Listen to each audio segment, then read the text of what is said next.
Hi hello welcome to 24/7 news TV. నేను మీ Paritala Murthy. Kannada Bigg Boss grand finale ముగిసింది. హనుమంతే విన్నర్గా గెలిచాడు కూడా. అయితే హనుమంతు గేమ్ పైన చాలా కంప్లైంట్లు ఉన్నాయి. చాలామంది కామెంట్స్ కూడా పెడుతున్నారు. ఈ నేపథ్యంలో అసలు Kannada Bigg Boss grand finale ఎలా జరిగింది ఏంటి అనేది మనం రామదుర్గం మధుసూదన్ గారిని పలకరించి మాట్లాడదాం. సీనియర్ జర్నలిస్ట్ ఆయన, అలాగే బిగ్ బాస్ కన్నడ లవర్ కూడా. ఆయన పలకరిద్దాం. నమస్తే సార్. నమస్తే అండి సార్. కన్నడ బిగ్ బాస్ మొత్తానికి అయితే అయ్యింది. చాలా సెషన్స్ కూడా కూర్చున్నాం మనం. హనుమంతేనే విన్నర్ చేశారు కన్నడీకులు అందరూ కూడా. సో ఫస్ట్ ఆఫ్ ఆల్ అది ఎలా అనిపించింది చెప్పండి, ఎందుకంటే విభిన్నమైన కామెంట్స్ అంటే వినిపిస్తాయి. యాక్చువల్గా చెప్పాలంటే హనుమంతు విన్నర్ అయ్యాడంటే అనడం కంటే కూడా హనుమంతుని విన్నర్గా చేయాల్సిన అనివార్య పరిస్థితి బిగ్ బాస్కి ఏర్పడింది. ఓ బిగ్ బాస్కే. ఎందుకంటే ఏమాత్రం లెక్కలు మార్పు చేయడానికి వీలు లేకుండా వివిధ యూట్యూబ్ ఛానల్స్లోనూ ఓటింగ్ల సంఖ్య పోటెత్తింది. ప్లస్ బిగ్ బాసే వెనకటి రోజు శనివారం రోజు ఆ ఓట్స్ రివీల్ చేశాడు. చిట్ట చివరి ఓటు ఫైనల్ ఓటు అంటే 6th అవుట్ అయ్యేటప్పుడు, భవ్య గౌడ్ అవుట్ అయ్యేటప్పుడు ఆమెకు 64,65,000 ఓట్లు పైగా పడ్డాయి ఆమెకు. ఓకే, ఇక మీరు టాప్ ఎంత ఉండొచ్చు చెప్పండి? కోట్లలో దాటిపోయాడు. 5 కోట్లు, బా 5 crores, 5 crores 50 lakhs సంథింగ్ ఓట్లు వచ్చాయి. సెకండ్ వచ్చిన అతనికి 2.5 కోట్లు. అంటే ఫస్ట్కు 2కు మధ్య 2.5 కోట్ల వ్యత్యాసం ఉంది. బా అరాచకం ఉంది. అంటే ఇక్కడ మెయిన్ ఏంటంటే వచ్చిన వాళ్ళందరూ కూడా పైగా ఏంటి, మీరు ఆశ్చర్యపడాల్సిన విషయం ఏంటంటే ఆయన వైల్డ్ కార్డ్ ఎంట్రీగా వచ్చాడు. అవును, మొదటి నుంచి లేడు. సరే 4th వీక్ వచ్చాడు. 3 weeks అయితే జరిగిపోయింది కదా. After 3 weeks he came. అవును. ఆ తర్వాత ఇంకో క్యాండిడేట్ రజత్ 50 రోజుల తర్వాత వచ్చాడు. అవును, ఆయన 3rd ప్లేస్లో ఉన్నాడు. ఓకే. రజత్ 3rd ప్లేస్ దాకా ఉన్నాడు. రజత్, శోభా శెట్టి ఇద్దరు వచ్చారు. రజత్ ఫస్ట్ రన్నర్ అప్ అతను. So Rajat first runner up రావడం ఏంటి, ఆ తర్వాత హనుమంతు ఫినాలే విన్ అయిపోవడం ఏంటి? సో దీన్ని బట్టి చూస్తుంటే మొదట వచ్చిన వాళ్ళందరూ కూడా ఏమో స్టాటిస్టిక్లు వేసుకొని వ్యూహాలు రచించుకొని నేను ఇట్లా ఆడాలి, అది చేయాలి, ఇది చేయాలా అని అంత ఆలోచించుకొని వచ్చారు. కాకపోతే హనుమంతు ఒకటే మాట అన్నాడు, ఏంటి నువ్వు ఇంతకాలం నువ్వు ఏం చేసావని సుదీప్ గారు అడిగారు. అంటే ఆ ఫినాల్ అక్కడ రాకముందు హనుమంతు నీకు ఏమనిపిస్తుంది, ఏంటి ఇంత దూరం రావడానికి నీకు ఏం ప్రధాన కారణం అంటే నాకు అది ఇంత ఇంకో విషయం చెప్పనా, అందరూ కూడా అద్భుతమైన సూట్లతోనూ మేక్ ఓవర్తోనూ అదిరిపోయేలా ఉంటే వాడు గళ్ళ లుంగి ఫుల్ షర్ట్ పైన వచ్చాడు. గళ్ళ లుంగి మాసిపోయిన ఫుల్ షర్ట్ అంతే. ఆయన అలాగే నిలబడి ఉన్నారు. అసలు చూస్తుంటే 100% పల్లెటూరు వాడంటే వెంటనే నమ్మేసేయాలి. అలాంటి కాస్ట్యూమ్తోనే ఉన్నాడు. ఏమీ లేకుండా అసలు చివరి నిమిషం దాకా కించిత్ టెన్షన్ కూడా పడలేదు అతను. ఎవడైనా కప్పు ఎత్తుకుపోయి నాకు సంబంధం లేదు, ఎవడైనా కప్పు ఎత్తుకుపోయి నాకు సంబంధం లేదని ఆయన ఎత్తుకుపోయాడు. సో ఇక్కడ సుదీప్ గారు అడుగుతారు, ఏంటి అసలు నువ్వు ఎలా ఆడావనుకున్నావు, ఈ ప్లేస్కి వచ్చి నిలబడినప్పుడు నీ కృషి ఎలా అనిపిస్తుంది, వెను తిరిగి చూస్తే నీకేమనిపిస్తుంది అంటే వాడు నాకు అవన్నీ తెలియదు సార్, నా ఆట నేను ఆడానంతే. మళ్ళీ మిగిలిన వాళ్ళు ఇంతమంది ఉండాలంటే మళ్ళీ వాళ్ళు ఆడలేదనే కదా సార్ అర్థం అన్నాడు. వాళ్ళు ఆడలేదు, నేను ఆడాను, అందుకోసం నేను ఇంతకు వచ్చి నిలబడ్డాను. నేను ఎవరి విషయం గురించి నేను తల చెడగొట్టుకోలేదండి. వాళ్ళు ఏవో ప్లాన్లు వేసుకున్నారు, స్ట్రాటజీలు వేసుకున్న వాళ్ళందరూ బయటకు వెళ్ళిపోయారు. ఏమీ లేకుండా కేవలం ఆడాలి అని వచ్చాను, ఆడాను, ఇది దాకా వచ్చాను. ఇంకా నేను స్టేజ్ పైన వస్తానేమో తెలియదు, వచ్చిన తర్వాత కప్ వస్తుందో లేదో కూడా నాకు తెలియదు. నాకు అది ఎక్కర్లేదు కూడా. ఎంత వస్తే అంత రాని, ఇప్పుడు మీరు వెళ్ళిపోమని నేను వెళ్ళిపోతాను, సంతోషంగా వెళ్ళిపోతాను. అంటే ఈ టైప్ ఆఫ్ మైండ్ సెట్తో గేమ్ ఆడిన హనుమంతు వాట్ ఎవర్, ఇప్పుడు కప్పు చూసారు యాక్టివిటీ రూమ్లో, దానికి కూడా నాకు వస్తే వస్తుంది లేకపోతే లేదు అంటే ఇలాగా అదే స్ట్రాటజీ.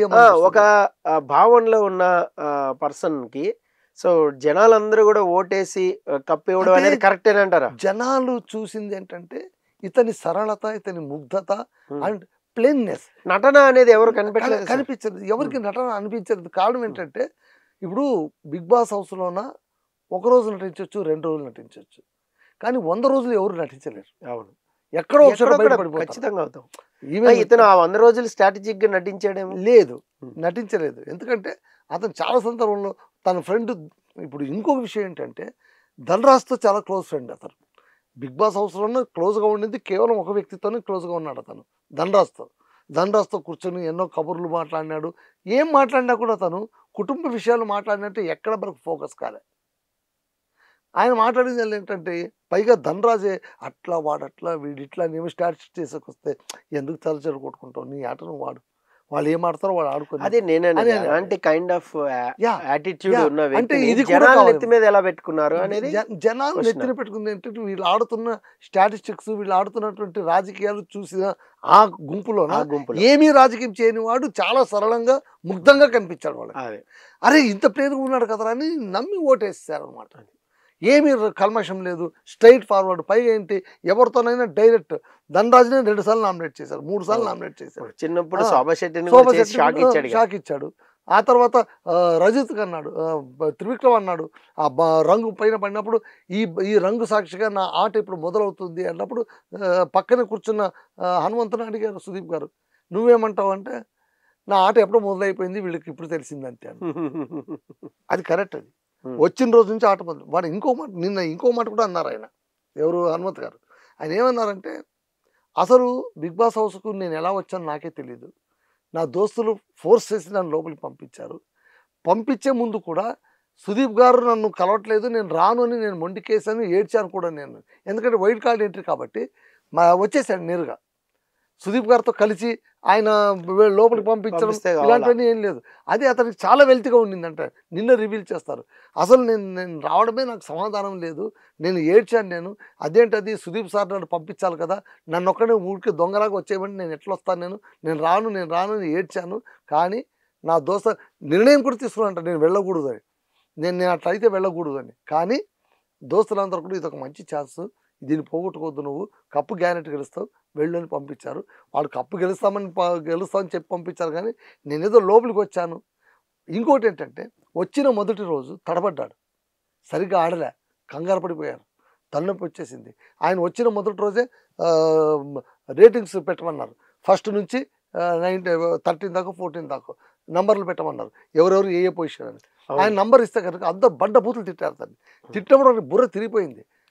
బిగ్ బాస్ చెప్పారు, బిగ్ బాస్ ఇది వద్దు, ఇది క్యాన్సల్, నేను ఆడను, నన్ను బయటికి పిలిపించాడు, నేను వెళ్ళిపోతాను, నాకు ఇది వద్దు అన్న వ్యక్తి టైటిల్ కొట్టాడు, గెలిచి టైటిల్ కొట్టాడు. సరే పర్సనల్గా అడుగుతాను. సరే పబ్లిక్ ఓట్లు వేసారు, చాలా 3 కోట్ల మంది 5 కోట్ల మంది వేసి ఉండొచ్చు మేబీ. పర్సనల్గా చెప్పండి, ఎంటైర్ బిగ్ బాస్ కన్నడ మొత్తం మీరు ఫాలో అయ్యారు కాబట్టి, ఇప్పుడు ఎవరైతే 6 మిగిలారో ఆ 6 కంటే హనుమంత్ డిజర్వా మిగతా వాళ్ళతో పోలిస్తే? కాదు, నేను చెప్పేది ఏంటంటే 6 రకాలుగా డిజర్వ్ అని నేను చెప్పొచ్చు. అలా కాదు, సేఫ్ ఆన్సర్ నాకు అలా కాదు, నేను చెప్తాను. 6 కంటే హనుమంత్ డిజర్వా కాదు? ఖచ్చితంగా. ఇప్పుడు అయితే ఒకటి, త్రివిక్రమ్ వచ్చి నిలబడ్డారు, ఆయన నిలబడ్డారు. త్రివిక్రమ్ ఈయన ఈక్వల్ స్టేటస్లో పక్కన నిలబడ్డారు. పక్కన నిలబడినప్పుడు త్రివిక్రమ్ ఒక పని ఈయన కంటే అడ్వర్స్గా చేసింది ఒకటి ఉంది. ఏంటంటే ఆయన ఆట ఆడాడు, కానీ ఆయన కామెంట్ చేశారు, తెర వెనుక రాజకీయాలు చేశారు, అక్కడి మాట ఇక్కడ మాట అక్కడ చెప్పారు, చెప్పినట్టు బయటపడిపోయి అందరితో తిట్టించుకున్నారు. మోక్షిత వచ్చి బండ బూతులు తిట్టింది ఆయన్ని. నేను బయటకు వెళ్ళిపోవాలని అంటావా, నువ్వు ఉంటావని నమ్మకం ఉందా అని కూడా అడిగింది. మరి ఇప్పుడు రియల్ క్యారెక్టర్ షో అంటే రియాలిటీ షోలో అదే కదా, మనం ఎలా ఉన్నామో అలాగే ఉంటామే కదా. మళ్ళీ ఆయన అలాగే ఉన్నాడేమో, కాదని ఎలా అంటాం? హనుమంత్ రెండు ఇక్కడ ఆయనకు ఆట అర్థం కాలేదా, ఆయనకు అర్థమైందే ఇదే రీతే, లేదా ఇలా ఉంటే నువ్వు గెలుస్తావని ఎవరైనా చెప్పి? ఇప్పుడు ఇందాక మీరే చెప్పారు, ఏమన్నారు, సుదీప్ గారు నన్ను పంపలేదు లోపలికి, అది నాకు వెల్తిగా ఉంది అన్నారు. మరి అది ఎక్కడ డిస్కస్ చేయలేదుగా ఆయన ఎంటర్ జర్నీలో? ఎక్కడ చేయలేదు. మరి అది ఎప్పుడు చేశారు? అంటే నా పర్సనల్ ఇష్యూ, ఆయన పంపించలేదు అనుకున్నాను, నా దోస్తులు పంపించారు, నేను వచ్చాను. ఇక్కడ నేను చెప్పాల్సిన అవసరం ఏముంది?